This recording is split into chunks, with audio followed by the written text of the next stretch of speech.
souhaite vous saluer, aborder avec vous une préoccupation. Chez nous, ici, le froid a commencé, il est 6h30. Je sors du sport comme ça.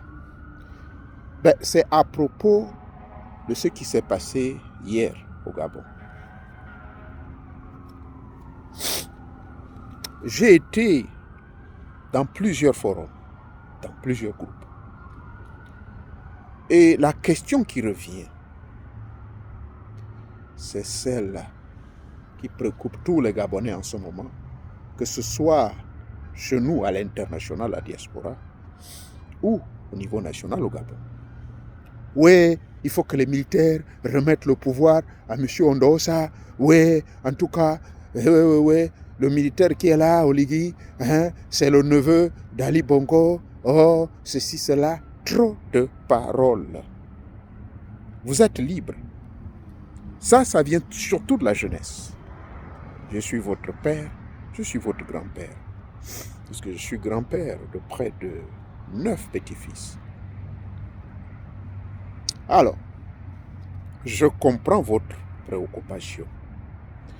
Mais j'aimerais vous rappeler, remettre les choses dans l'ordre. Vous vous en souviendrez que, à quelques jours, pendant que M. Ondo Ossa était en pleine campagne et que son vent était en poupe, souvenez-vous que le pouvoir va sortir une conversation privée. Et que dira-t-on de cela? Ils vont dire que M. Ondo Ossa et M. Barreau Chambrier seraient en train de préparer un coup d'État avec la complicité de M. Macron. Vous avez oublié ça? N'ayez pas la mémoire courte, s'il vous plaît. Ça, c'est un fait. Donc, considérant déjà ce fait, jeunesse gabonaise, n'ayez pas la mémoire courte. C'est pas parce qu'aujourd'hui, je suis très heureux, parmi ces mecs qui ont pris le pouvoir, je parle de l'armée là, j'ai des neveux, j'ai des cousins, j'ai des amis, des collègues qui sont des officiers supérieurs. Je les ai appelés pour les féliciter. Ça, c'est la première étape qu'il nous faut. C'est de libérer d'abord le Gabon d'un joug. Le joug PDG. C'est cela qui importe le plus. Écoutez, je l'avais bien dit. Les vidéos sont là. Que l'oiseau rare va gagner. Et nous savons que c'est ça, l'une des raisons pour lesquelles les militaires ont fait ce coup. Parce que les militaires s'attendaient qu'on donne comment dirais-je, et les résultats que M. Bonda a fait, mais c'est les vrais résultats. En réalité, ça devait même gonfler. Les fameux 64 ou machin % là qu'il a donné, ça, c'était les résultats d'Ondossa. Et je vous informe que dans la cuisine interne de l'armée, ce qui m'a été rapporté par quelques officiers,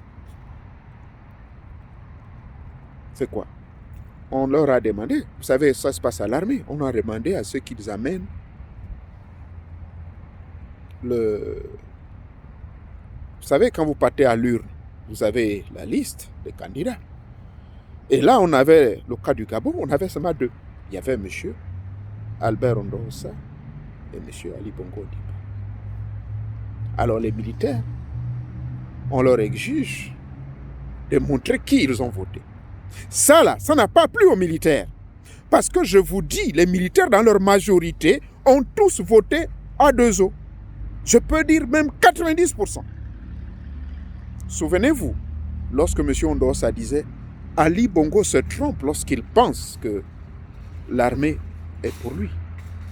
Ali Bongo se trompe lorsqu'il pense que la garde républicaine est de son côté. » Il ajouta, je cite, « Sur 10 militaires, 8 sont pour moi. Et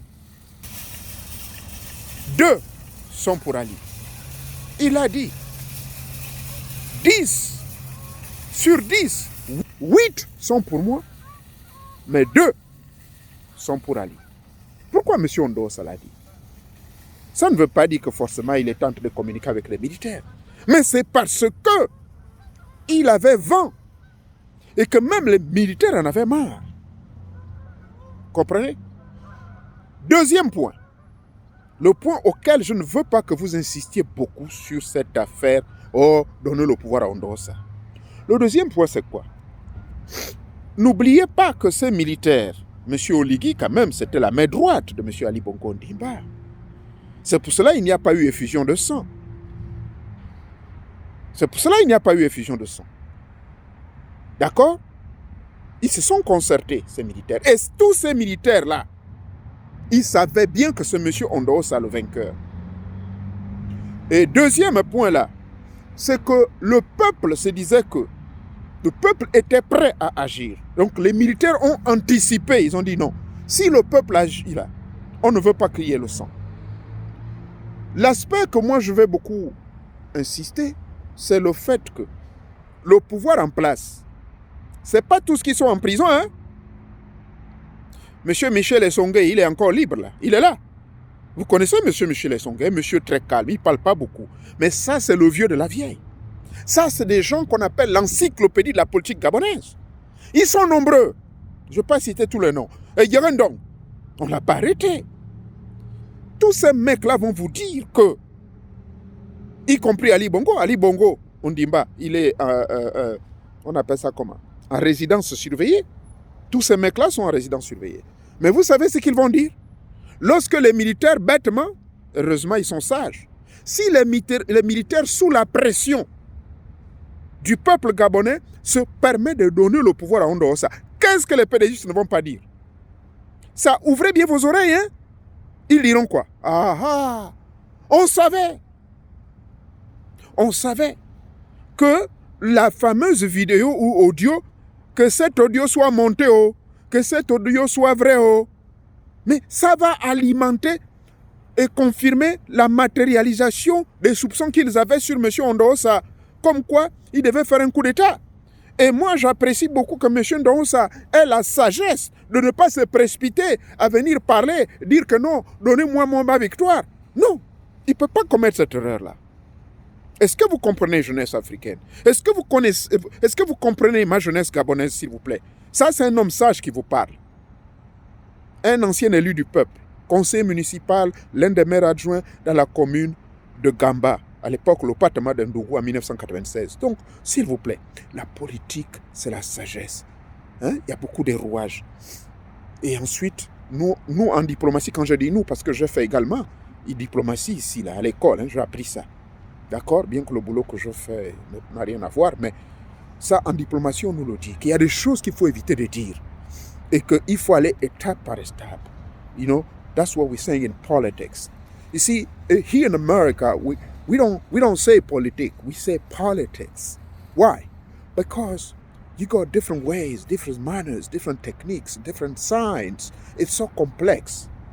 You see what I'm saying? It's very complex. So, Monsieur Ondo, on sait qu'il est le vainqueur, il est le gagnant. Les militaires n'ont pas d'autre choix. Dans n'importe quel pays, ça se passe comme ça. Quand il y a un coup d'état militaire, ils viennent mettre tout à plat. Et une fois ils ont tout mis à plat, c'est à eux. Rassurez-vous, M. Ondosa est en contact avec ces gars-là. Bon, là encore, que les gens ne disent pas qu'il y a l'ethnisme, puisque j'entends des gens qui disent, oui, Oligui, c'est le neveu d'Ali Bongo Ondimba. Mais vous avez oublié que Oligui, là, il a combien de noms? Vous savez qu'il a deux côtés, non? Il a le côté Teke, mais il a aussi le côté Fang. Ça, vous oubliez. C'est ça, vous oubliez. Donc, voilà quelqu'un qui est à cheval. Hein? Vous comprenez? Donc, bref, ce n'est pas nécessaire d'insister dessus, juste pour vous dire que les militaires ont un agenda très clair. Arrêtons d'être trop suspicieux. On est trop pressé. On n'arrive pas à être patient. Je sais qu'on doit être libéré. Donc, laissez les militaires faire leur transition. Une fois la transition, les modules de transition sont mis en place, on verra la suite. Mais ce serait une erreur d'installer M. Ondosa. Sinon, ils diront, voilà, c'est lui qui avait préparé ce coup. Voilà ce que j'avais à dire.